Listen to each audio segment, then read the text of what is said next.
దేవుని మహిమార్థమై మరొకసారి దైవవాక్యాన్ని చదువుదాం. హగ్గయి పత్రిక, హగ్గయి రాసినటువంటి గ్రంథం హగ్గయి 1వ అధ్యాయం 2 నుంచి 5 వచనాలు గల భాగాన్ని చదువుదాం.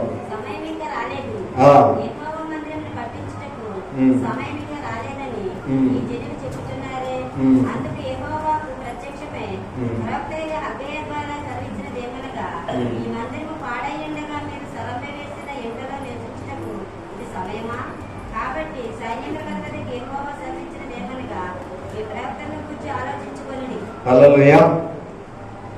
ఇక్కడ ప్రతి వారికి వారి వారి ప్రవర్తనను గురించి ఆలోచించుకోవాలి. మీ ప్రవర్తనను గురించి మీరు ఆలోచించుకోవాలి. ఎవరిదైనా ప్రవర్తన బాగలేకపోతే ఇంకోటి చెప్పారనుకోండి, కోపం వస్తుంది కదా.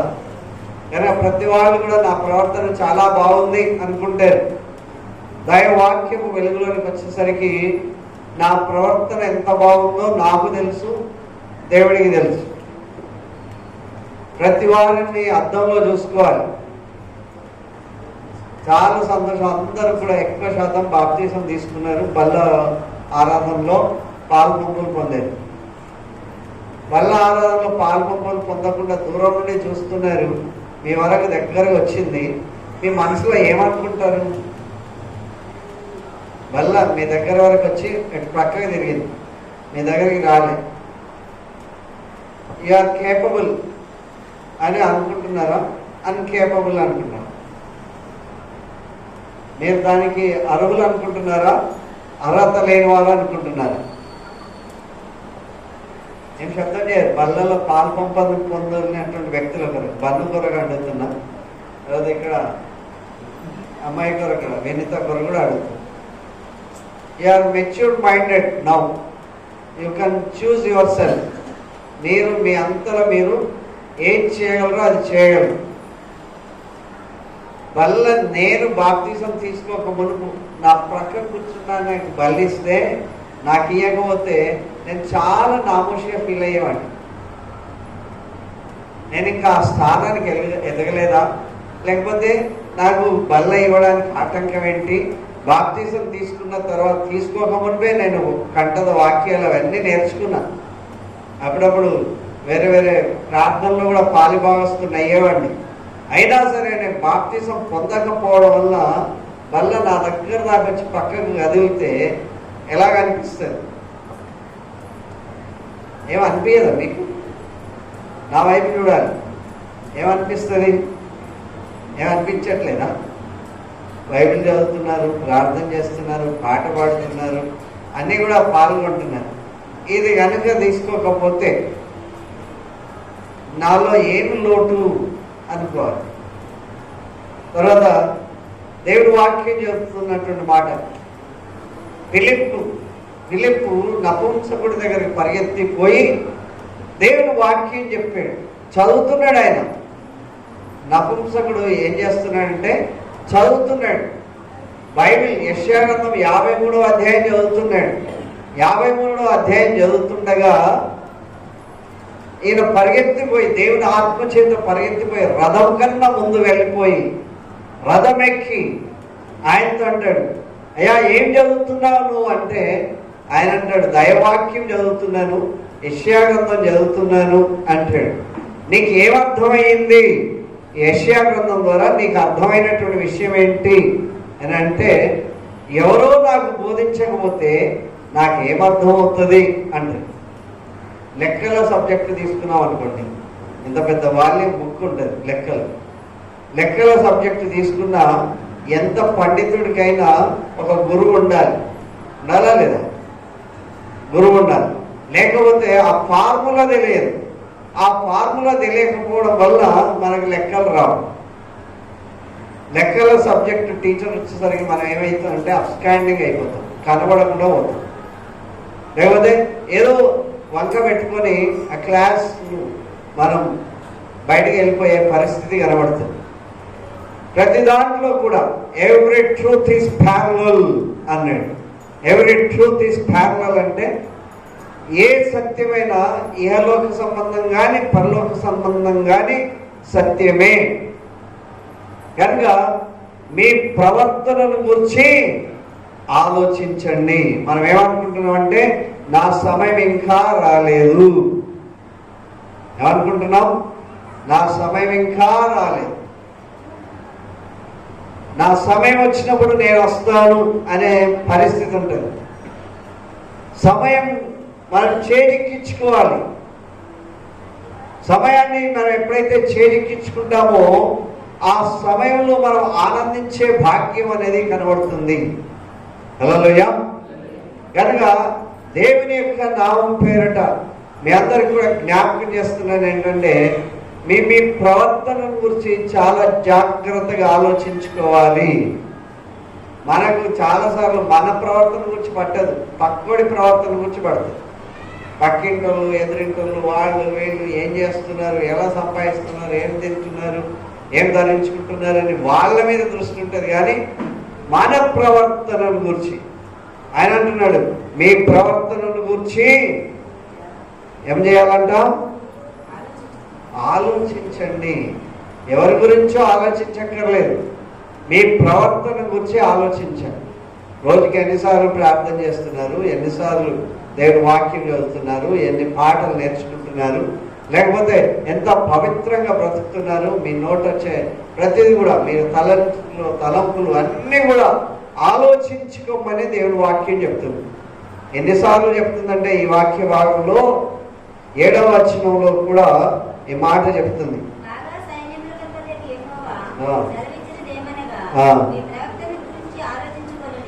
ఏదన్నా వచనము 2 సార్ల కన్నా ఎక్కువ చెప్తే అది ఖచ్చితంగా మనం చేయాలి. హల్లెలూయా. దేవుడు ఇన్సిస్ట్ చేస్తున్నట్లు దాన్ని మళ్ళీ చెప్తున్నాడు, నీవు ఖచ్చితంగా నీ ప్రవర్తనను గురించి ఆలోచించుకో. నీ ప్రవర్తన గురించి ఎప్పుడైనా ఆలోచించారా? మీ ప్రవర్తన గురించి ఆలోచించారా? ఇతరుల మీద ఆధారపడి బ్రతుకుతుండొచ్చు. పిల్లలు తన తల్లిదండ్రుల పైన ఆధారపడి బ్రతుకుతుంటారు, వాళ్ళకేమీ ఆలోచించే పరిస్థితి లేదు. ఒక వయసు వచ్చినప్పుడు, యుక్త వయసు వచ్చినప్పుడు, ఆ యుక్త వయసులో మీ ప్రవర్తన గురించి చాలా జాగ్రత్తగా ఆలోచించుకోవాలి. 3వసారి కూడా దేవుడి వాక్యం ఇక్కడ చెప్తుంది ఏంటంటే 7వ వచనంలో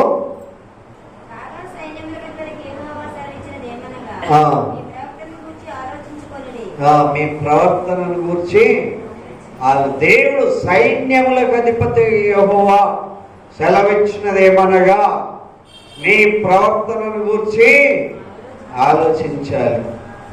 మనం దేవుడి గురించి ఆలోచిద్దాం అనుకుంటాం, దేవుడు ఆయన రక్షకుడా కాదా అని ఆలోచిస్తూ ఉంటాం. వ్యక్తిగతంగా, పర్సనల్గా, మీ వ్యక్తిగతంగా చాలామంది భార్య లేని వాళ్ళు తన భర్తల గురించి ఆలోచిస్తారు, వాళ్ళ గురించి ఆలోచించారు. ఆయన ఎక్కడున్నాడో, ఏం చేస్తున్నాడో, ఏం తింటున్నాడో అని అలా ఆలోచిస్తారు. పిల్లలైన వాళ్ళు పిల్లల గురించి ఆలోచిస్తారు. అలాగా ప్రతి వాళ్ళు కూడా ఇతరుల మీద ఆలోచన ఉంది కానీ తమ మీద ఆలోచన లేదు. హల్లెలూయా. ఆలోచించాలా? మీ గురించి ఆలోచించాలా వద్దా? ఆలోచించాలా వద్దా? నీ ప్రవర్తన, ఎందుకు నా గతి ఇట్లా అయిపోతుంది అని ఆలోచించాలి. ఎందుకు నేను ఇలాగా మొద్దునైపోతున్నా అని ఆలోచించాలి. ఎందుకు నాకు ఈ మ్యాథ్స్ రావట్లేదు, ఈ సబ్జెక్టు రావట్లేదు అని ఆలోచించాలి. ఎందుకు నాకు పాట రావట్లేదని ఆలోచించాలి. నేర్చుకోవాలి. సమయం ఇంకా రాలేదు అనుకోవడం వల్ల, అలాంటి నిర్లక్ష్యం చేయడం వల్ల మనకు రావట్లేదు. సమయం రాలేదంటే ఏంటి? మనం దాన్ని నిర్లక్ష్యం చేస్తున్నాం, ఇగ్నోర్ చేస్తున్నాం, దాన్ని సరి అయినటువంటి రీతిలో మనం చూడట్లేదు. కనుక నా సమయం ఇంకా రాలేదు.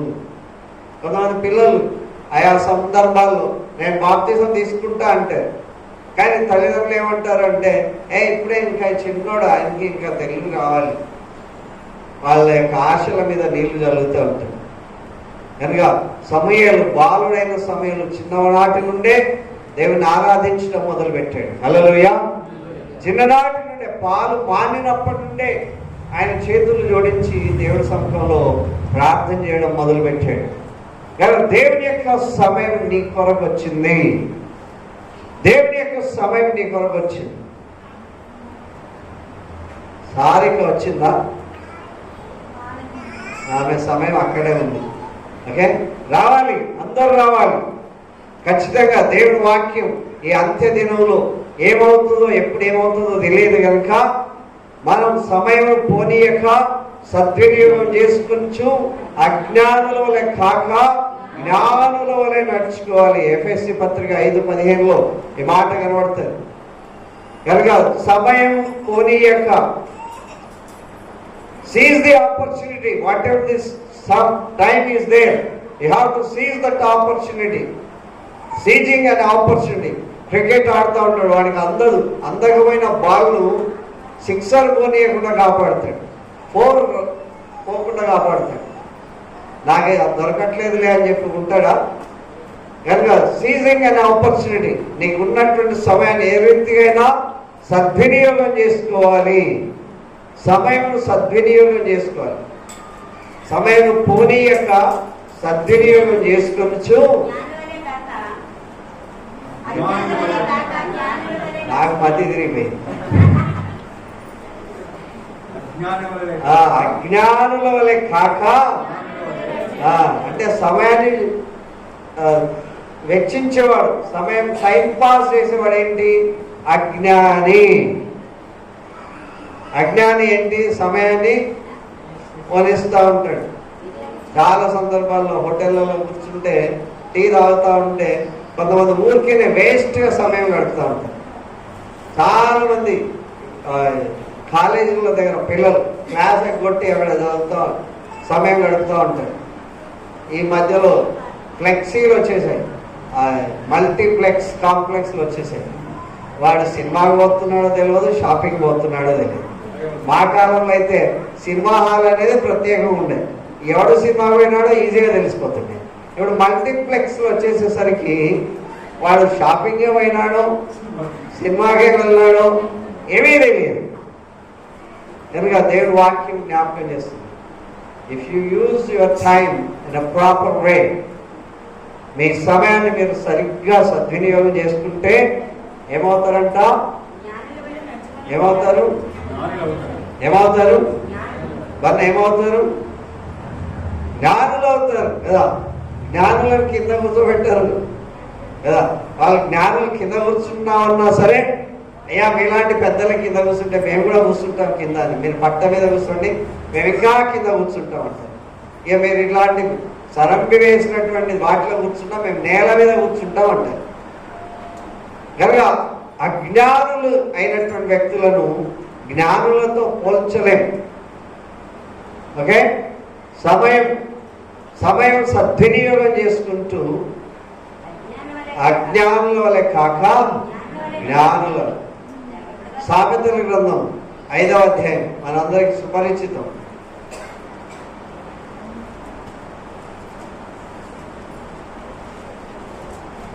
సామెతలు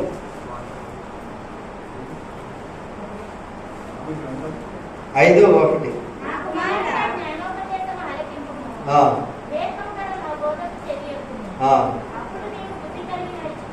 హల్లెలూయా. బుద్ధి కలిగి నడుచుకోవాలి. Very pleasing manner and beloved manner. అంటే చాలా ప్రేమతో మీకు చెప్తున్నాడు దేవుడు. ఏమని మొదలు పెట్టాడు? ఎవరైనా నా కుమారుడా జ్ఞానోపదేశాన్ని జాగ్రత్తగా విను, ఆలకించు అంటే చూడు. ఓకే, బిహోల్డ్ అంటే చూడు, ఆలకించు. దేవుని యొక్క జ్ఞానాన్ని వినాలి, దైవికమైన జ్ఞానాన్ని వినాలి. నా కుమార, my beloved son, my beloved daughter, have to listen the God's word.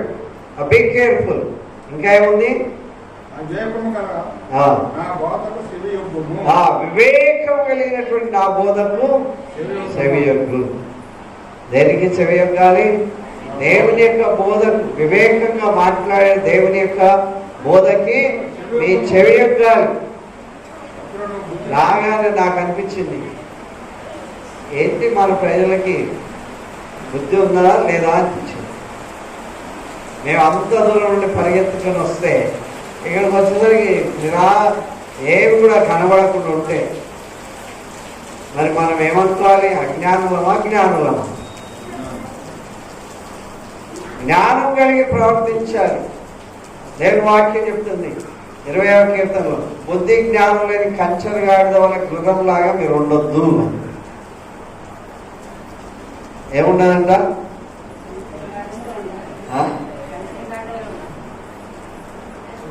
గాడిదకి సొంతగా ఆలోచించే జ్ఞానం లేదు కనుక యజమాని వెనకాల కర్ర తీసుకొని దాన్ని తరుగుతూనే ఉంటాడు. గుర్రానికి కూడా సొంతగా ఆలోచించే శక్తి లేదు కనుక మానవుని యొక్క ఆలోచనల ప్రకారం తిరుగుతూ ఉంటాడు. కనుక మీరైతే ఎట్లుండాలి? బుద్ధి జ్ఞానం లేని కంచెర గాడిదల వలె ఉండద్దు. నలవద్దా? నేను చెప్పట్లేదు, బైబిల్లో ఉన్నటువంటి విషయాలు జ్ఞాపకం చేస్తున్నాను అంతే. మేము ముందు అరటిపండు ఒలిసి పెట్టినట్లు. ఇప్పటి నుండి ఎవరైనా ఆలస్యంగా వస్తే ఏమనుకోవాలి? వాళ్ళు ఏమనుకోవాలి? నేనేమన్నా బైబిల్ చెప్తాను, ఏమనుకోవాలి? చిచి నాకు బుద్ధి లేదా అనుకోవాలి కదా. నేను అలా ఉండకూడదు. దేవుని వాక్యం చెప్తుంది మీ ప్రవర్తన గురించి ఆలోచన. ప్రసంగి గ్రంథం 5వ అధ్యాయం 1వ వచనం.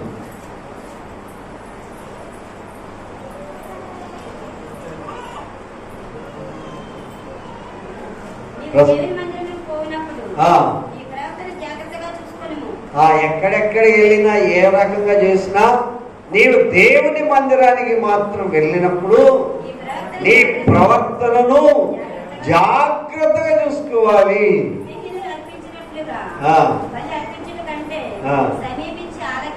ఎవరున్నారు అక్కడ? ఎవరున్నారు అక్కడ? బుద్ధిహీనులు అర్పించినట్లుగా బలి అర్పించుట కంటే సమీపించి ఆలకించడం శ్రేష్టము. సమీపించి అంటే దూరం ఉండా, దగ్గర ఉండి వినబడతలేదు కనబడతలేదని కొంతమందిని జరిపి ముందుకు వస్తూ ఉంటారు. కొంతమంది ఆ పాస్టర్ గారి ముఖం కనబడట్లేదు, అది పక్క తీసేయండి అని వస్తూ ఉంటారు. పెద్ద పెద్ద మీటింగ్స్ జరుగుతుంటే, పెద్ద గాస్పుల్ మీటింగ్స్ జరుగుతుంటే, పాస్టర్స్ కాన్ఫరెన్స్ జరుగుతూ ఉంటాయి. పాస్టర్ గారి ముఖం కనబడకపోతే దగ్గరికి వచ్చి కనబడేటట్లుగా చూసుకొని ఆలకిస్తారు. బుద్ధిహీనులు బలి అర్పించి వెళ్ళిపోదాం అనుకుంటారు. వినడానికి ఇష్టం ఉండదు. వినడానికి ఇష్టం లేనటువంటి వ్యక్తి బుద్ధిహీనుడు. బుద్ధిహీనుడి యొక్క బలులు అర్పించడం కంటే సమీపించి ఆలకించడము శ్రేష్టము. హల్లెలూయా, హల్లెలూయా. మనం వస్తూ ఉంటే కొంతమంది ఏం చేస్తారంటే మా పక్షంలో కూడా కానుక వేయండి అని పంపిస్తారు. కానుక, మా కానుక కూడా వేసేయండి. అది వాళ్ళ తృప్తి కొరకు పంపిస్తున్నారు తప్ప ఇక్కడ ఏ వాక్యం బోధింపబడుతుందో మీరు మళ్ళీ కానుక తెచ్చిన వాళ్ళు వెళ్ళి చెప్పగలరా? చెప్పినా వాళ్ళకి అంత ఇంట్రెస్ట్ ఉంటుందా? దేవుని వాక్యం చెప్తుంది నీవు నీ దేవుని మందిరానికి పోయినప్పుడు నీ ప్రవర్తన జాగ్రత్తగా చూసుకోవాలి. హల్లెలూయా. క్రమశిక్షణ. దేవుడు ఉన్నాడు కనుక సమీపించి దేవుని మాట ఆలకించాలి.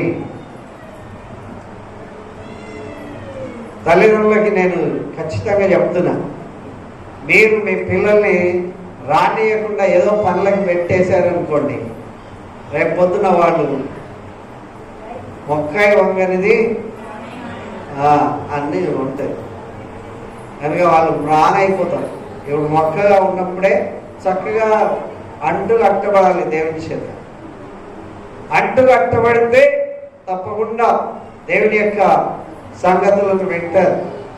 వారి హృదయం దేవుడికి ఇస్తారు. తర్వాత మనల్ని ఎదిరిస్తారు. యెషయా గ్రంథం 1వ అధ్యాయం 2వ వచనం ఏం చెప్తుందంటే, యెషయా గ్రంథం 1వ అధ్యాయం 2వ వచనం,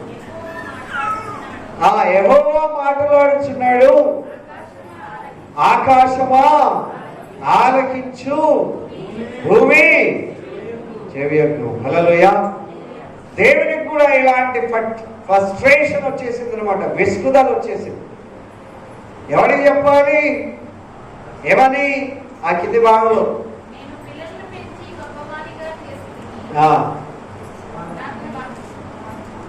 అయితే అయితే వాళ్ళు నా మీద తిరగబడుచున్నారు.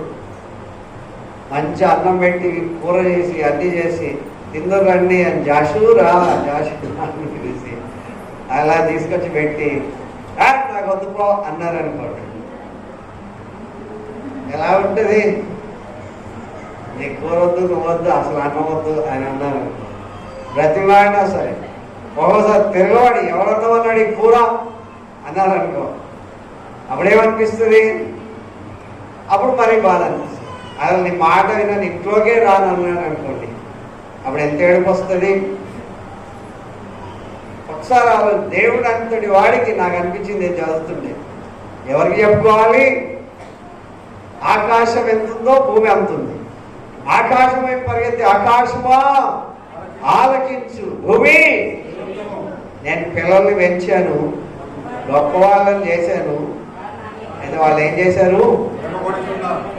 ఎట్లా చూస్తారంటే, ఎలా చూస్తారో కదా, వాళ్ళు చూపులను మనం దిక్కులు చూసుకోవాలి. అలా చూస్తారు, వాళ్ళకి కనుక కోపం వస్తుంది కదా, వస్తుందా కోపం? అప్పుడు అమ్మ మీద వస్తుంది కోపం, నాన్న మీద వస్తుంది, అన్న మీద వస్తుంది, అందరు వాళ్ళకి ఇష్టమైంది లేకపోతే అందరి మీద కోపం వస్తుంది. అప్పుడు వాళ్ళ అమ్మ నాన్నలు గుండెలు పగిలే దుఃఖం ఉన్నా సరే వాటిని చూసి ఏదో రకంగా బ్రతిమలాడో గీమాలో ఏదో చేసి సామవేద దండోపాయం అంటారు కదా, సామరస్యంగా చూడాలి. వేదం చెప్పినా వాళ్ళని దగ్గర తీస్తారు, దండించన్న క్రమశిక్షణ చేసి తీసుకురావాలి. అందుకే సామవేద దండోపాయం చేయాలి అంటారు. కనుక ఎవరైతే చెప్తే వింటారో వారి యొక్క విధానంలో దేవుని వాక్యాన్ని వారికి బోధించారు. హల్లెలూయా. ఆకాశమా ఆలకించు, భూమి నేను పిల్లల్ని పెంచి పెద్దవాళ్ళుగా చేస్తే వాడి ప్రవర్తన ఎట్లా ఉంది? తిరుగుబాటు చేసేటువంటిది తిరుగుబాటు. హల్లెలూయా. తిరుగుబాటు, మెడ వంగని జనం, మెడ తిరగని జనం. కనుక అడవికి అలవాటు పడిన అడ్డగాడిద లాంటి తిరుగుడు కదా. ఎక్కడున్నావు అంటే ఇక్కడే ఉన్నానంట, వాడు ఎక్కడో ఉంటుంది. ఎప్పుడు వస్తున్నా అంటే ఇదిగో వస్తున్నా అంటాడు, సాయంత్రం అవుతుంది కదా. ఎక్కడున్నారు? నీ దేవుని మందిరంలో సమీపించి ఆలకించడం మేలు. కనుక ఆలకించితే నీ ప్రవర్తన దేవుని ఎదుట సరిగ్గా ఉంటుంది. దేవుని ఎదుట నీ ప్రవర్తన సరి చేసుకోవాలి అని దేవుని వాక్యం మనకు జ్ఞాపకం చేస్తుంది. నీ ప్రవర్తనను గురించి విచారణ చేయాలి. విచారించాలా వద్దా? మోహన్ రాకపోవడం కూడా చాలా బాధాకరం. ఈరోజు ఆదివారం సెలవు, మోహన్ కూడా రావాలి. మీరే పరలోకం పోయారనుకోండి, వాళ్ళు ఉన్నారనుకోండి, ఎవరికి బాధ? ఎవరికి బాధ? నోహ పడవలో అందరూ ఉన్నారు, వాళ్ళ కుటుంబం మాత్రం 8 మంది ఉన్నారు. వాళ్ళ భార్యల యొక్క తల్లిదండ్రులు లేరు అందులో. మరి వాళ్ళ భార్యలకు ఏడుపు వచ్చిందా రాలేదా? వచ్చిందా రాలేదా? వాళ్ళ వియంకులకు ఏడుపు వచ్చిందా రాలేదా? తాళం చేసి ఎవరి దగ్గర పెట్టుకున్నాడు దేవుడు? ఒకవేళ తాళం చేయి కనుక వాళ్ళకి ఇస్తే ఆ కిటికీల నుండి ఏదో వేసేసి తాళం తీసేయని వాళ్ళే. కానీ తాళం చేయి ఎవరి దగ్గర పెట్టేసుకున్నాడు దేవుడు? వీళ్ళ ప్రవర్తన ఇట్లా ఉంటుందని తెలిసి ఆయన తన దగ్గర పెట్టుకున్నాడు తాళం చేయి. నోహావు తలుపుది అని అన్నారు, తీసాడా? వాళ్ళు లోపల నుండి ఏడుస్తున్నారు, మరి బయట నుండి ఏడుస్తున్నారు. అదే ఆ రోజు అయిన పాట ఉంది కదా, యేసయ్య ఉగ్రత రోజు. కానీ ఆ ఉగ్రత దినం రాకమునుపే, దుర్దినములు రాకమునుపే, వీటి యందు నాకు సంతోషం లేదని చెప్పు సంవత్సరములు రాకమునుపే, వాన కురిసి వెలయకమునుపే, మళ్ళీ తిరిగి వర్షం పడకమునుపే. ఇక్కడ వర్షం పడి ఆగిపోయింది అనుకోండి, మీ ఇంట్లోకి పరిగెత్తాలి. వర్షం కొంచెం ఆగితే కొంచెంసేపు కూర్చుందామంటారా? ఎంత త్వరగా పరిగెడితే మా గమ్యం చేస్తాం అనుకుంటారు. అలాంటి పరిస్థితిలో ప్రసంగి గ్రంథం 11 ఆఖరి వచనం, 12 మొదటి వచనంలో ఈ మాటలు ఉంటాయి. దుర్దినములు, ఎలాంటి దినాలు? చెడ్డ దినాలు రాకమునిపై. ఇప్పుడు మేమంతా పెద్దగా చదువుకోలేనందువలన ఇలా కూర్చోవడం అయిపోయింది. నాకు ఎప్పుడు ఈ వచనం చదివినప్పుడల్లా నన్ను నేను కొంచెం బాధగా చూసుకుంటాను. అప్పటి కాలంలో వాళ్ళు బాగా చదివిపిస్తే నేను బాగా చదువుకునేవాడిని. ఆ నిమిత్తం మాత్రమే కనుక కొంచెం చదువుకున్నాను. అందరూ కూడా బాగా చదువుకుంటే ఇప్పుడు ఎలా ఉండేవాళ్ళు? చాలా గొప్పగా ఉండేవాళ్ళు. కనుక ఇప్పుడు మా అమ్మ అప్పుడు బడికి పంపించిన కూడా పోయి నింటే బాగుంటుండే అని ఇక్కడ ఉన్న పెద్దలందరూ అనుకుంటారు కదా. మా నాన్న అప్పుడు బాగా కొట్టేనా పంపించినట్టే బాగుండు అని అనుకుంటారు. అప్పుడు దెబ్బలు తిన్నా సరే ఇప్పుడు సుఖం వచ్చేది కదా. ఇప్పుడు ఇక ఇలాంటి పనులు ఉండే చిన్న చిన్న పనులు చేసేవాళ్ళం కాదు. కనుక స్టూడెంట్స్ అందరికి కూడా నేను ఎంకరేజ్ చేస్తున్నాను ఏంటంటే, మీ తల్లిదండ్రుల మీద బ్లేమ్ చేయకముందే వాళ్ళు చాలా కష్టపడి మీ కొరకు ఏదో రకంగా ఆహారం తెచ్చి ఫీజులు కట్టి మిమ్మల్ని చదివిస్తుంటే ఎలా చదవాలి? బుద్ధి కలిగిన వాళ్ళు చదవాలా లేదా? ఎలా చదవాలి? You have to think your own. మీ సొంతంగా మీరు ఆలోచించాలి. అబ్దుల్ కలాం చెప్పాడు, మీరు కళలు కనాలి అని. ఎలాంటి కళలు కనాలి? మా అమ్మ నీ రకంగా చూడాలి, మా నాన్న నీ రకంగా చూడాలి, నేను ఈ పొజిషన్లో ఉండాలి. హల్లెలూయా. కనుక బుద్ధి కలిగిన వాడు సమీపించి ఆలకిస్తాడు. కనుక బుద్ధి లేని వాడు ఏం చేస్తాడంటే వాని విచ్చలవిడితనంతో ఉంటాడు. హల్లెలూయా. కనుక నేను గొప్పగా ఉండాలి అనుకునే వాళ్ళందరికీ కూడా ఈ వార్త, నీ ప్రవర్తనను గురించి విచారించాలి. ఎలాంటి ప్రవర్తన ఉండాలి అంటే నీ దగ్గరికి ఏం దినాలు రావద్దు? చదవండి ఒకసారి.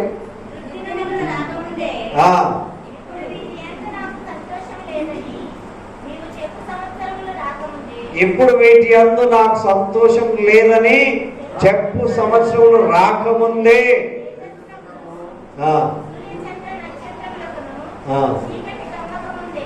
తేజస్సు సూర్యచంద్ర నక్షత్రములకు చీకటి కమ్మకముపే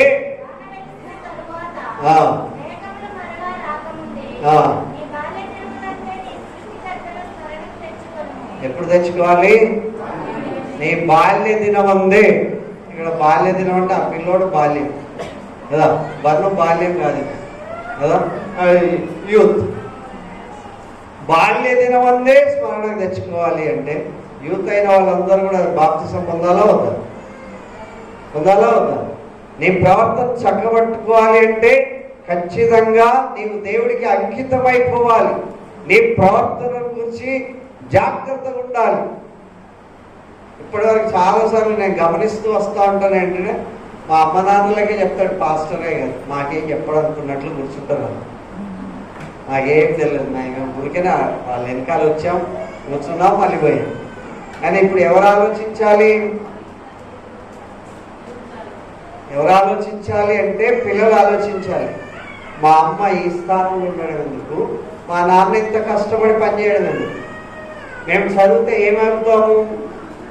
ఈ దుర్దినాలు మా దగ్గరికి రావు, ఇలాంటి సంవత్సరాలు మా దగ్గరికి ఉండవు. అలాంటి సంవత్సరాలు రాకమునిపే నీ బాల్య దినమందే నీ సృష్టికర్తను స్మరణకు తెచ్చుకోవాలి. హల్లెలూయా. అప్పుడప్పుడు అనిపిస్తుంది, కొంతమంది పనులు చేస్తూ ఉంటారు పిల్లలు, కార్పెంటర్ పనులు చేస్తూ ఉంటారు, పెయింటింగ్ పనులు చేస్తూ ఉంటారు. వాటిని పట్టుకొని అడిగితే మా అమ్మ నాన్న సరిగ్గా చదివించకపోవడం వల్ల ఇలాగైంది. చదువుకున్న తర్వాత వాళ్ళు మహామేధావులు అయితే అప్పుడు గుర్తొస్తుంది. మన దగ్గరికి ఒక ఆయన రాబోతుంది, ఆయన పేరేంటి, ఈ మధ్యకాలంలో ప్రవీణ్ గారు, త్వరలో వస్తాడు.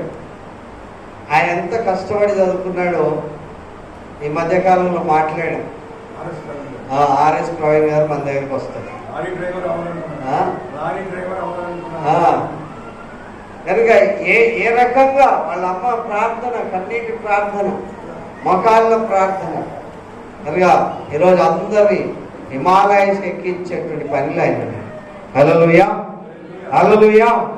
ఇక్కడ నుండి ఏ వార్త అయితే చెప్తామో అది ఊరికే ఉచితంగా వేస్ట్ కావడానికి నేను ఎప్పుడు చెప్పాను. ఒకవేళ మీరు అనుకుంటారు ఏదో తాత్కాలికంగా చెప్పేశారు అనుకుంటారేమో, కానీ దేవుని యొక్క నోటి నుండి వచ్చే ప్రతి మాట నెరవేర్చబడాలి. ఇవన్నీ కూడా ఎందుకు రాయబడ్డాయి అంటే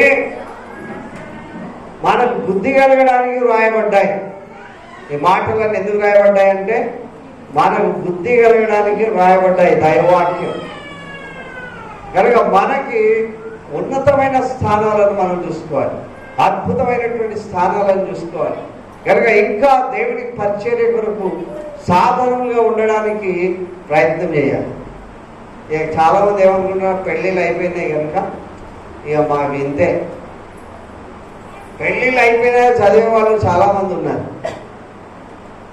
మా పెద్దమ్మాయి పెళ్ళి అయిపోయిన తర్వాత ఇంకా కంటిన్యూ చేసింది, బీఎస్సీ నర్సింగ్ చేసింది, ఎంఎస్సీ నర్సింగ్ చెప్పి ఇప్పుడు టీచింగ్ ఫీల్డ్లో కూడా చెప్తాము. అంటే వాళ్ళకి ఏం చేయాలి, మనం వెనకాల ఉంటే వాళ్ళని ప్రోత్సహిస్తూ ఉండాలి. ప్రోత్సహిస్తూ ఉంటే వాళ్ళు అధిరోహిస్తూ ఉంటారు. ఇక నా చదువు అయిపోయింది అనేవాళ్ళు ఎంతమంది? డిగ్రీ చేసినా పీజీ చేసినా అయిపోయింది, చదువుకు అంతం లేదు. ఇప్పుడు మాలాంటి వాళ్ళు చదవాలంటే జ్ఞాపక శక్తి ఉండదు.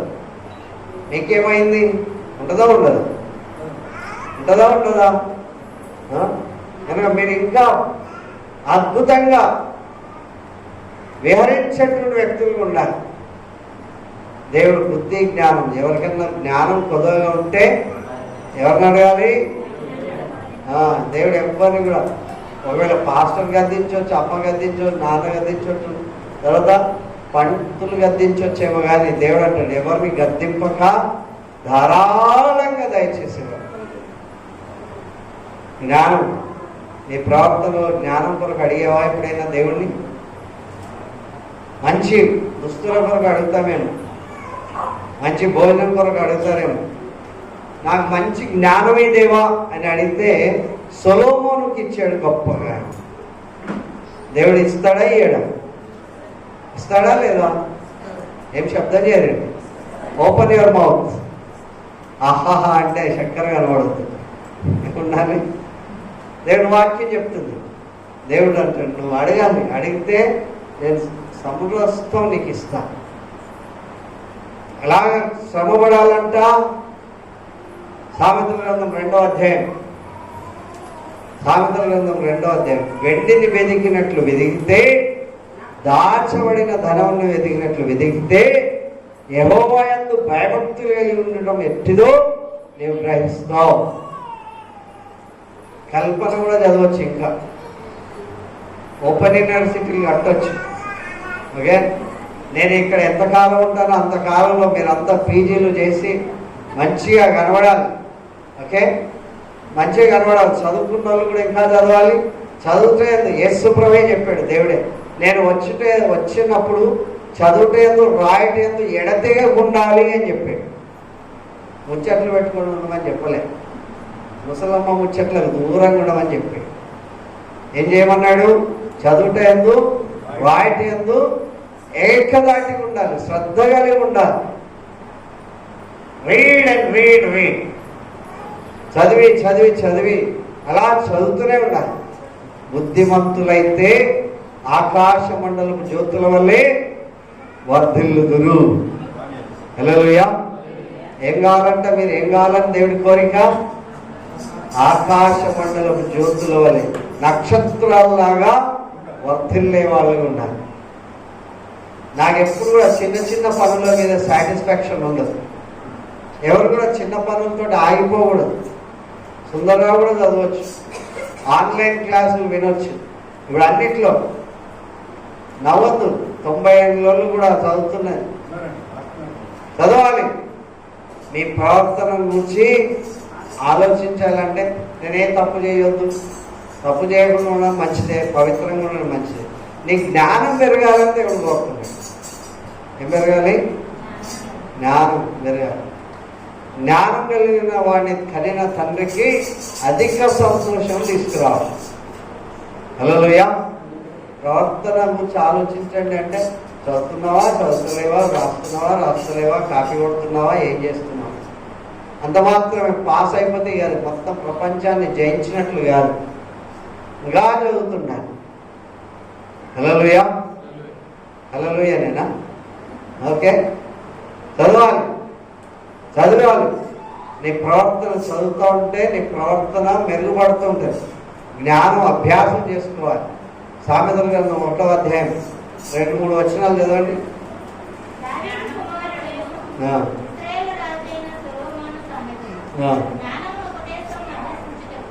జ్ఞానమును ఉపదేశమును అభ్యసించడం అంటే నేర్చుకోవడం, అభ్యాసం చేసుకోవాలి.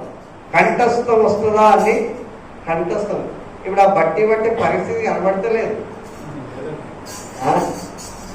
ఎవరు చూసినారే నాకు ఇది వస్తుందో పాఠం లేదో చూడని పక్క స్టూడెంట్కి చెప్పేవాళ్ళం. వాడు చూసి మనం ఊహా అంటే ఒకటి క్లూ ఇచ్చేవాడు కదా. క్లూ ఇస్తే మంచిగా చూడరా అని చెప్పేవాడు. వాడు మంచిగా చూసి మళ్ళీ చెప్పేవాడు. కనుక ఇంతమంది మా పాస్టర్ అనేది 91వ కీర్తన మన అందరికి వస్తుంది. ఎంతమందికి వస్తుంది? మహోన్నతుని చాటును నివసించేవాడు, సర్వశక్తి నీడను విశ్రమించేవాడు. ఆయన్నే నా కోట నేను ఆశ్రయించు నా దేవుడని నేను యెహోవాను గురించి చెప్పుచున్నాను. వేటగాని ఊరిలో నుండి ఆయన నన్ను తప్పించును, నాశనకరమైన తెగులు రాకుండా నన్ను కాపాడు. కనుక ఇవన్నీ కూడా నేర్చుకోవాలి. అందరూ నేర్చుకోవాలి. క్విజ్లో పార్టిసిపేషన్ ఎంతమంది చేస్తున్నారు? 7 మెంబర్సా? ఇంతమందికి చెప్తే 7 పార్టీ. మీరు రాయాల్సిందంటే ఏంటి? ఎస్ఏ రాయక్కర్లే. ఎస్ అయితే ఏ, ఎస్ కాకపోతే బి, అంతే. ఆ అక్షరాలు అక్కడ రాయాలి అంతే. దాని కొరకు ఇక 7 నేను అనుకున్నా అందరూ పార్టిసిపేట్ చేస్తున్నారని. కొంతమంది అంటే అబ్బో చాలా సంతోషం, చాలా మంది పార్టిసిపేట్ చేస్తున్నారు. వీళ్ళందరూ 50 రూపాయలు తీసుకుని అందరికీ చెప్పేసి అందరూ కూడా తెలివి రావాలి, జ్ఞానం ఉపదేశం పొందాలి. ఓకే, ఎంతమంది పార్టిసిపెంట్స్ ఇక్కడ ఎత్తండి ఒకసారి. 7 ఎంతమంది ఉన్నారు చూద్దాం. 1 2 3 4 5 6. కల్పన ఏమైంది? 7. ఇంతేనా? వెళ్ళేనా? అందరూ కూడా ఈ కొత్త వచ్చిన వాళ్ళకు కూడా జ్ఞాపకం చేస్తారు. రోమా పత్రిక మీద క్విజ్ ఉంది. అది కూడా RRK మూర్తి గారి ప్రసంగాల మీద. మీరు కనుక 50 రూపాయలు సుధీర్కి కడితే ఆయన మీకు అది పంపిస్తాడు. అదంతా రోజు వినాలి. పొద్దున్న సాయంత్రం అంట్లు తోముకుంటా వేరే పాటలు వినే బదులు అదే వింటే మీకు అది స్టాండ్ అప్ హవిలా మీరు కూడా కట్టాలి. కుమారి, నీ పేరు ఎందుకు కుమారి పెట్టారో నాకు తెలియదు. నువ్వు యవనస్తురాలువైనా వృద్ధురాలువైనా కుమారి. కుమారి అంటే బాలిక. ఓకే, నేను ఆ బాలిక కూడా చెప్పరా. ఓకే, అందరూ జయమ్మ గారు ఆమె బైబిల్ రాసింది. సగం వరకు ఏమైందో మరి ఆగింది. మరి ఆ బైబిల్ రాసే ఆమెకు కూడా, గ్లోరీ గారికి కూడా, వీళ్ళు ఇద్దరు ఇక్కడ మణికుమారి, తర్వాత పిబే, వీళ్ళకి కూడా అందరు కూడా ఏం కావాలి? ఏం సంబంధం కావాలి? అప్పుడు అర్థం కాలేదు. దేవుడు వాక్యం చదువుతుంటే దేవుడు చెప్తా ఉన్నాడు, నువ్వు ప్రవర్తన గురించి ఆలోచించుకోమని చెప్పు అంటే సరే అని చెప్పి నేను రాత్రంతా కూర్చొని ఆయా సమయాల్లో ప్రార్థన చేసి చదివితే దేవుడు నాకు ఇవన్నీ జ్ఞాపకం చేశాడు. ప్రవర్తన అంటే కేవలం మనం ఎట్లా నడుస్తున్నాం నడవడికే కాదు. దేవుడి వాక్యం వెలుగులో మన మైండ్ రెన్యూ కావాలి. ఏం కావాలి? యెషయా గ్రంథం 60వ అధ్యాయం ఏం చెప్తుందంటే,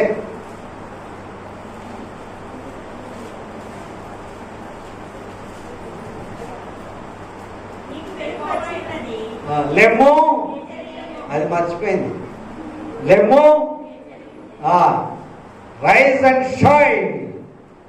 దేవుని వాక్యం అట్లా చెప్తుంది, rise and shine. English Bible అట్లా ఉంటుంది. లెమ్ము, తేజరిల్లు. తేజరిల్లు అంటే ఏంటి? ప్రభావితం కావాలి. నువ్వు ఉన్న చోట నుండి లెగాలి. లేస్తే ప్రభావితం అయిపోతావు.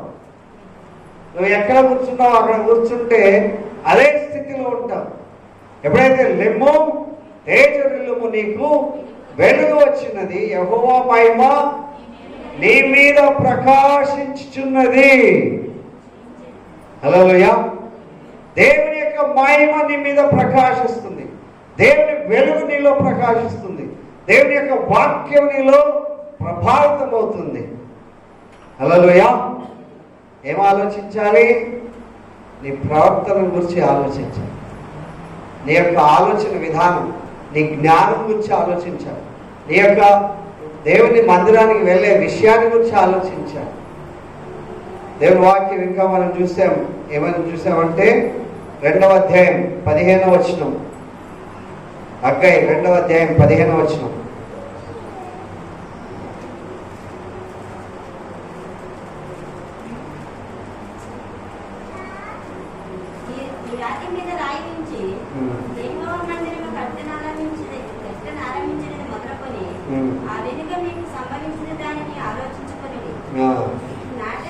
కట్టబడడం గురించి ఆలోచించుకోవాలి.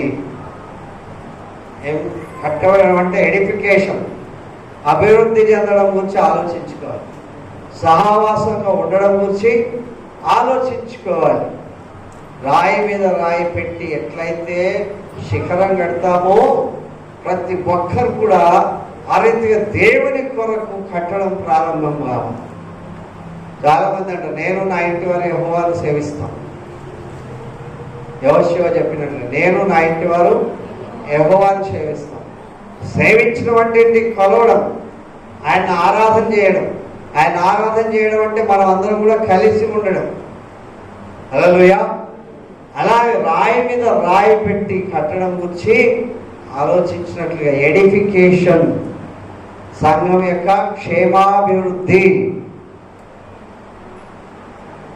నాకు అప్పుడప్పుడు అనిపిస్తుంది, అందరికి ఒక్కొక్కరికి పాట పాడమని చెప్పి పిలుద్దామని.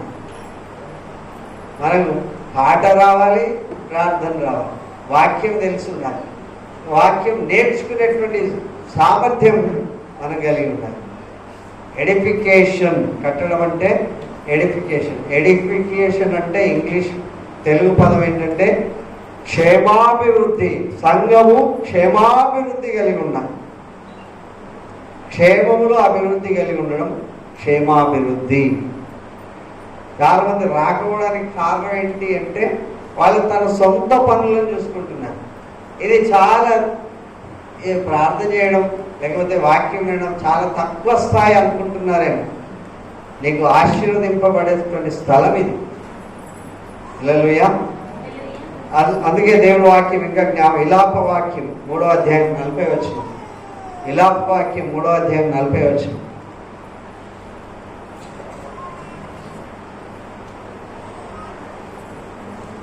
విలాప వాక్యములు ఇర్మియా తర్వాత 3వ అధ్యాయం 40వ వచనం.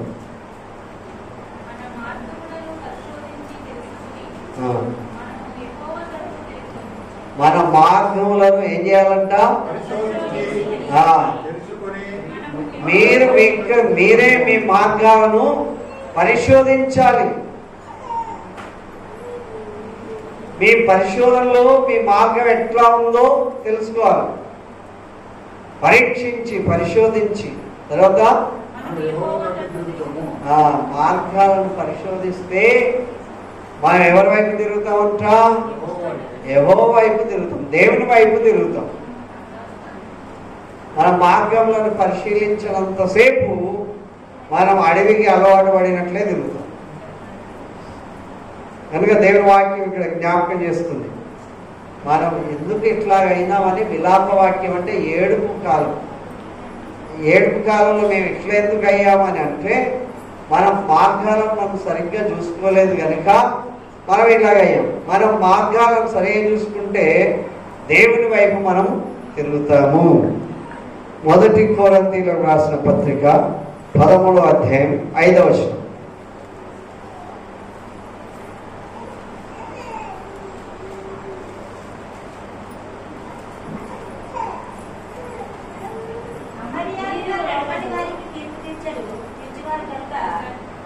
మొదటి కొరింథీ 13:5. అమర్యాదగా నడవదు, ఆ, అప్రయోజనమును విచారించుకొనదు, ఆ, త్వరగా కోపపడదు, ఆ. అపకారమును మనసులో ఉంచుకొనదు. హల్లెలూయా. ప్రవర్తన ఇదేంటి? ప్రేమలో ఉండే ప్రవర్తన. ఎలా ఉండదంట? ప్రేమ డంబంగా అదే ఇక్కడ 5వ వచనమే ఏముంది? అమర్యాదగా నడవదు, ప్రవర్తన ఎట్లా అంట? అమర్యాదగా నడవదు, సొంత ప్రయోజనాన్ని విచారించుకొనదు, త్వరగా కోపపడదు, అపకారం మనసులో ఉంచదు. ప్రవర్తన ఇదేంటి? ప్రవర్తన. ఈ ప్రవర్తన మనలో ఉంటుందా? ప్రవర్తన అంటే సరిగ్గా ఏముంటుందో తల ఊపటమే తప్ప తలకాయ లోపల ఏమి ఉండేటట్లేదు. ఓకే, తలలో ఉండ ప్రవర్తన అమర్యాదగా నడవదు,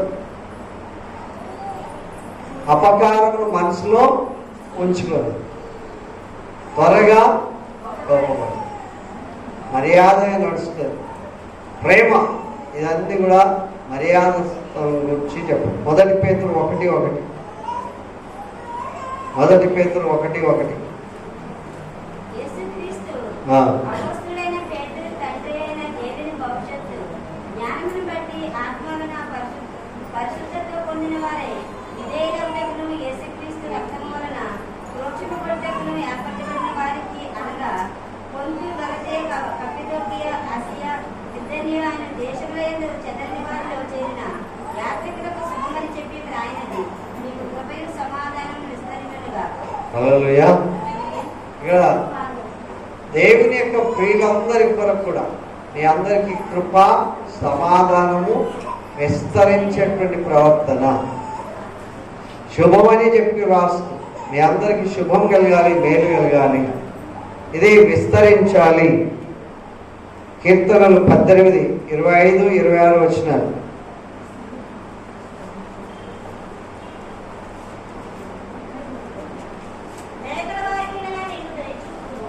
దయగల వారి మీద దయ లేకపోతే దయ చూపడనమాట. దయగల వారి ఎడల నువ్వు దయ చూపిస్తావు, యథార్థవంతుల ఎడల యథార్థవంతుగా ఉంటావు,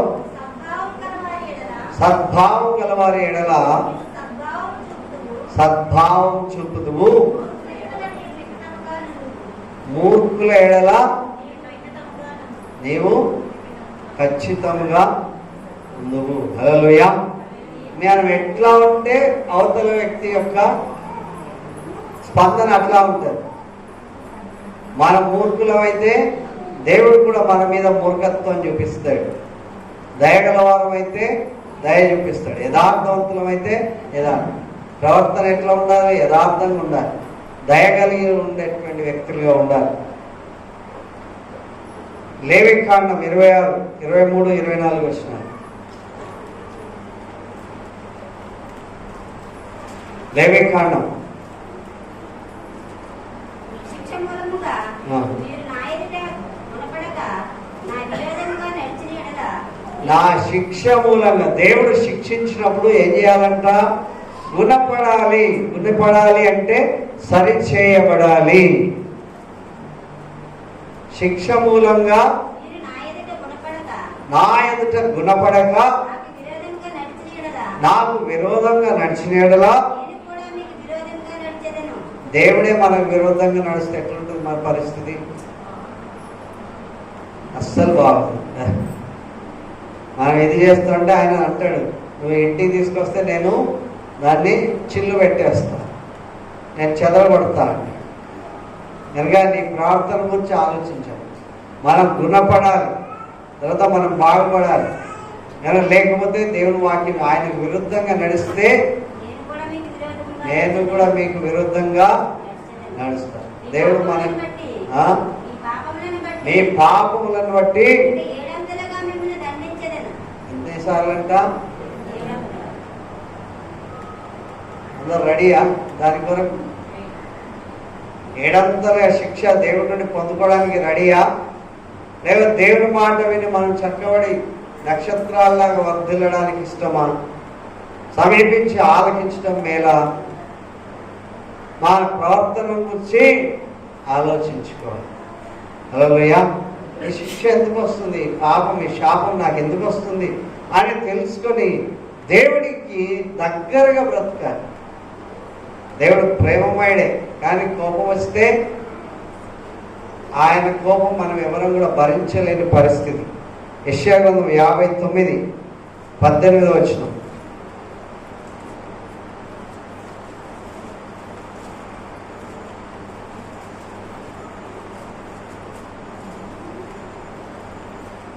అడిగను నీ దండనను వస్త్రంగా చేసుకును, ఆసక్తిని పైవస్త్రంగా ధరించుకును, వారి క్రియలను బట్టి ఆయన ప్రతిదండన చేయను. ఆసక్తిని పైవస్త్రంగా మొత్తం మళ్ళొకసారి చదవండి. ప్రతిదండనను వస్త్రముగా వేసుకునేను, ప్రతిదండనను వస్త్రముగా వేసుకొనును, ఆసక్తిని ప్రయవస్త్రంగా ధరించుకును, ఆసక్తిని ప్రయోజనకరంగా పై వస్త్రముగా ధరించుకొనెను. వారి క్రియలను బట్టి ఆయన ప్రతిదండన చేయును,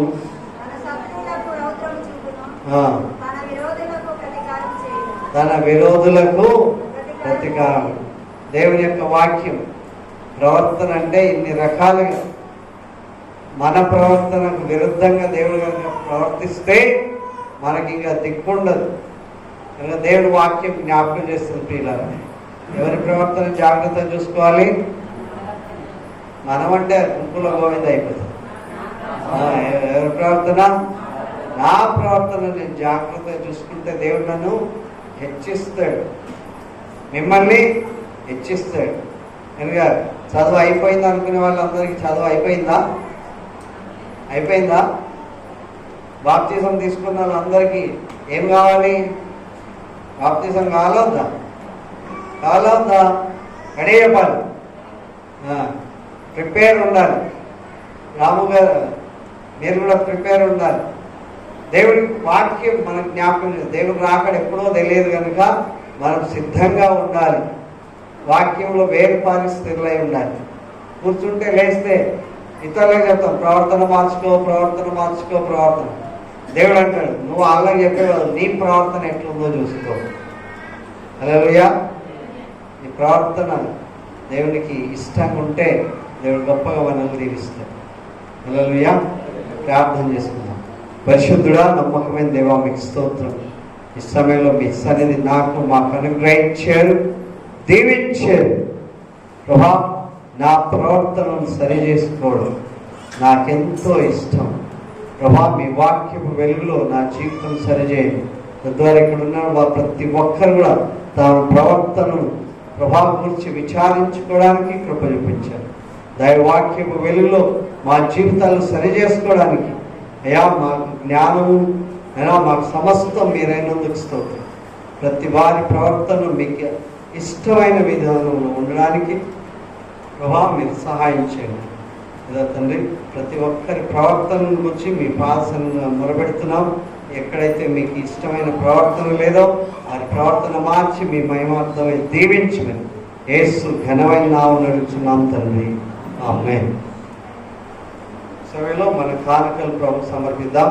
ఈ వారంలో ఎవరి ఇంట్లో అయినా ప్రార్థన కావస్తే చెప్పండి, మీ కొరకు ప్రార్థన చేస్తాం.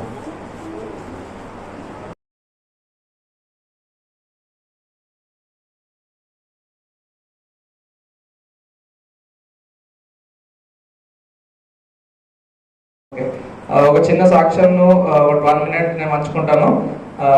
చిన్నప్పటి నుంచి నాకు ఒక ఆశ ఉండేది. ఏమంటే నేను సంపాదించినప్పుడు నా ఫస్ట్ ఫ్రూట్ అనేది నేను దేవుని సన్నిధిలో ఇవ్వాలని. సో నేను పెద్దగా ఎత్తున కొద్దిగా ఎడ్యుకేషన్ అయిపోయింది. తర్వాత ఎంతో మందిని చూస్తూ ఉంటుండే, అంటే వాళ్ళు దశమ భాగం ఇవ్వడము చూస్తూ ఉన్నప్పుడు అంటే నేను ఎప్పుడు ఇస్తాను అని నాకు ఎంతగానో ఆశ ఉండేది. So this is my first fruit. నా మొదటి జీతము దేవుని సన్నిధిలో ఇస్తా ఉన్నాను. అందరూ అనుకుంటుండొచ్చు అంటే వాళ్ళ డాడీ ఉన్నాడు కాబట్టి ఇస్తున్నాడని. సో నేను చిన్నప్పటి నుంచి, నేను వేరే చర్చికి వెళ్ళినప్పుడు కూడా, ఇక్కడ నేను రానప్పుడు చిన్నప్పటి నుంచి ఇంటి దగ్గర చర్చికి వెళ్ళినా కానీ ఎక్కడికి వెళ్ళినా కానీ ఐ యూస్ టు థింక్ అనమాట, అంటే నేను సంపాదించినప్పుడు నేను ఎక్కడున్నా కానీ ఏ చర్చిలో ఉన్నా కానీ నా ఫస్ట్ నా శాలరీ మొత్తం కూడా నేను ఎక్కడి 1 రూపాయి కూడా వాడుకోకుండా నా ఫస్ట్ శాలరీ మొత్తం కూడా దేవుని సన్నిధిలో ఇస్తానని నేను చిన్నప్పుడే తీర్మానం చేసుకున్నాను. So this is my first fruit. నేను దేవుని సన్నిధిలో సమర్పిస్తా ఉన్నాను. Thank you.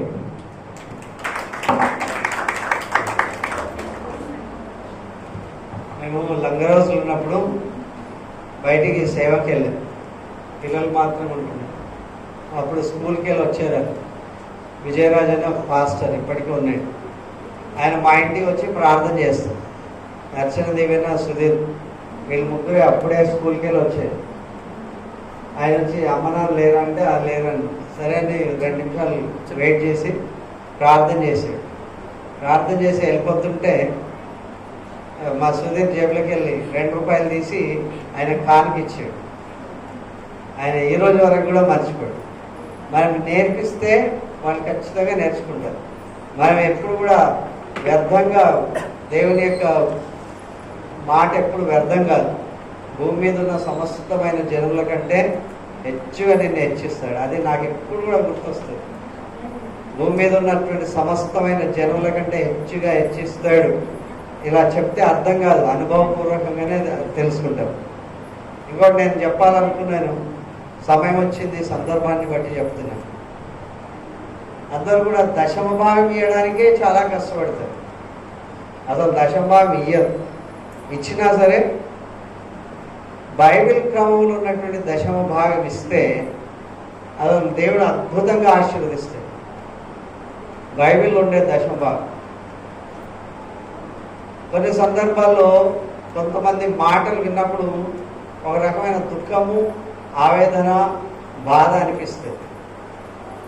ఇక్కడ రూపాయి ప్రతిదీ ఇచ్చింది మీరు నా కొరకు ఇస్తలేదు, మీ అభివృద్ధి కొరకే ఇస్తున్నారు. మీ అభివృద్ధి కావాలి అంటే మీరు ఇవ్వాలి. ఇవ్వండి అని చెప్తే మాకేదో తక్కువైపోయి అడుగుతున్నామని అనుకోకూడదు. నేను గత వారం చెప్పాను, మా పిల్లలందరికీ దేవుడు ఉద్యోగాలు ఇచ్చాడు, ఆశీర్వదించాడు. ఒక మాట నాకు వినబడింది ఏంటంటే, మీ అందరినీ దేవుడు ఆశీర్వదించిన మేము ఇంకా ఇవ్వడం ఎందుకు అంటే, నేను వాళ్ళకి చెప్పా, నువ్వు ఇవ్వకపోతే దేవుడు ఇంకొకరిని నా కొరకు పెడతాడు. హల్లెలూయా. నువ్వు ఇవ్వకపోతే ఎవరు ఇస్తారు? దేవుడు ఇంకొకరిని పెడతాడు నా కొరకు. కనుక దేవుడు వారి ద్వారా ద్వారాలు తెరుస్తాడు. కనుక నీవు నాకు ఇవ్వట్లేదు, ఈ సుధీర్ నాకు ఇస్తలే. ఆయన యొక్క దశమభాగం దేవుని యొక్క పరిచర్య కొరకు, మందిరం కొరకు ఇస్తున్నాడు. ఊరికే ఇవన్నీ చేస్తలే. కనుక మనం చేసే ప్రతిదీ కూడా చాలా సందర్భాల్లో మన స్వభావాన్ని బట్టి, మనం చూడలేని పరిస్థితిని బట్టి మనం ఏమనుకుంటామంటే, నేను ఇస్తేనే జరుగుతుంది, లేకపోతే జరగదు. ఇది ఎవరి మందిరం? దేవుడు.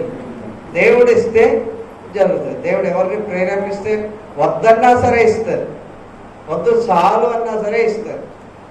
కనుక ఇచ్చే వాళ్ళకి ఆటంకం ఉండొద్దు. మీ అభివృద్ధి కావాలి అంటేనే మీరు ఇవ్వాలి. మా సౌందర్య వాళ్ళు దశమ భాగం ఇస్తారు, మా పెద్దమ్మాయి వాళ్ళు దశమ భాగం ఇస్తారు, మా సుధీర్ కంప్లీట్గా. వాళ్ళైతే ఇంకా 2-3 చర్చిలకు ఇస్తారు. అటు బ్యాప్టిస్ట్ చర్చికి ఇస్తారు, వాళ్ళ ఇంటికి విజిట్ చేసే పాస్టర్లకు ఇస్తారు, తర్వాత మాకు ఇస్తారు. ఈ రీతిగా మనం ఇవ్వడం వల్ల గొప్ప దీవెనలు పొందుకుంటాం. హల్లెలూయా. మీరు ఇచ్చి చూడండి అనేది దేవుని మాట. ఆ ఇచ్చి చూస్తే, మనం కొసరి ఇస్తే దేవుడు కూడా కొసరిగా ఇస్తాడు. మీరు నిండుగా ఇస్తే దేవుడు నిండుగా ఇస్తాడు. నీవు ఏ హృదయంతో ఇస్తున్నావో దేవుడు చూస్తాడు, కానీ ఎంత ఇస్తున్నావు అనేది దేవుడు చూడండి. ఇచ్చే హృదయం. 2 కాసులు ఇచ్చింది ఆమె, ఆశీర్వదింపబడింది. హల్లెలూయా. కనుక ఈ యొక్క కానుకను బట్టి దేవునికి వందనాలు. ఆయన జీవితంలో ఫస్ట్ ఫ్రూట్ ఇది కూడా నేను ఒక మెమంటోలాగా పెడతాను. ఓకే, ఎప్పటికీ ఆయన జీవితకాలం జ్ఞాపకం ఉండేటట్లుగా, మేము కూడా ఇది చూస్తే జ్ఞాపకం వచ్చేటట్లుగా దాపరిచేట కొరకు నేను ఖచ్చితంగా వాడతాను. I'm not a greedy of money. నేను డబ్బుల కొరకు ఏదో పరిగెత్తి లాక్కునే రకం కాదు. నీకు నేర్పిస్తా, నువ్వు పెంచితే నీ అభివృద్ధి. అట్లా నేను అటువంటి పాస్టర్స్ మీటింగ్ పెట్టాను, అక్కడ అద్భుతంగా పరిచర్య చేశాను. కనుక ఇవ్వడం వల్ల ఉండే ఆనందాన్ని మనం చూసుకోవాలి. దేవునికి స్తోత్రం. ప్రార్థన చేస్తాం. మీ అందరి హస్తాలు ఈ సుధీర్ యొక్క ఆఫరింగ్ వైపు చాపండి ఒకసారి. మీ అందరి కుడి హస్తం వీరి కొరకు చాపాలని మనవి చేస్తాం.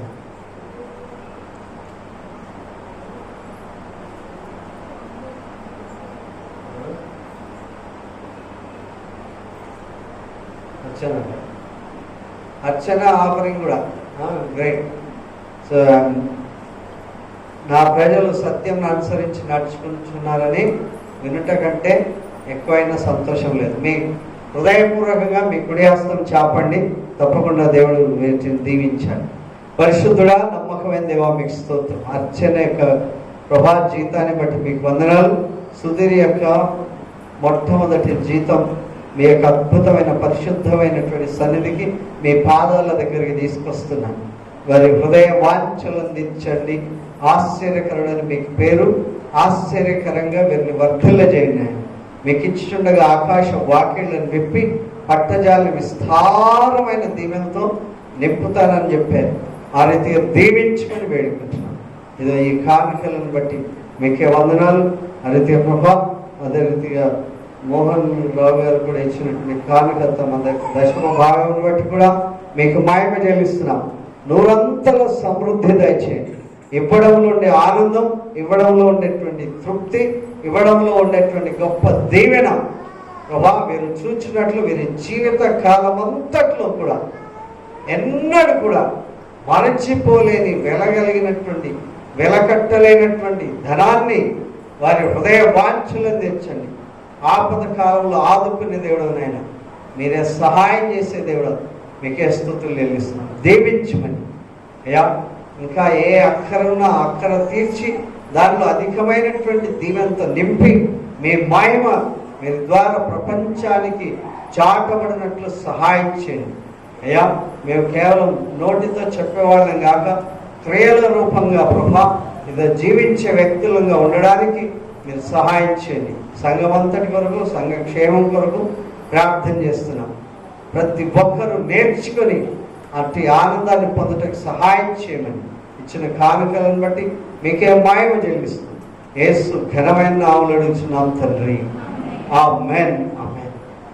పరలోకమందున మా తండ్రి, మీ నామం పరిశుద్ధపరచబడును గాక, మీ రాజ్యం మాకు వచ్చును గాక, మీ చిత్తం పరలోకమందు నెరవేరినట్లు భూమి అందు నెరవేరును గాక. మా అనుదిన ఆహారం నేడు మాకు దయచేయండి. మా రుణస్తులను మీరు క్షమించు ప్రకారం మా రుణం క్షమించు. మామూలు శోధన తేకాకేంద్రం తప్పి, ఎందుకన్నా రాజ్యం, శక్తి, బలం, మహిమ నిరంతరం మీరైన స్వామి. ఆమేన్. ఇప్పుడు మన తండ్రి అయిన దేవుని ప్రేమ, యేసు క్రీస్తు ప్రభు యొక్క కృప, పరిశుద్ధాత్మిక సమృద్ధి అయిన సన్నిధి మనకును ఆయన ప్రేమించు సకల పరిశుద్ధులకు సదా తోడై ఉండును గాక. ఆమేన్.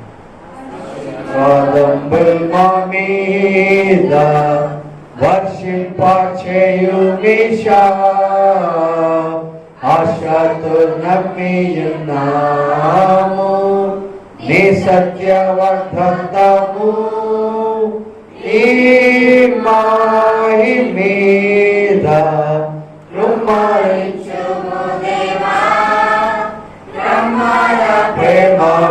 ప్రేమవశాముల్ కుమారించుము దేవా. ఆమేన్. రైతులారా అందరికీ వందనాలు.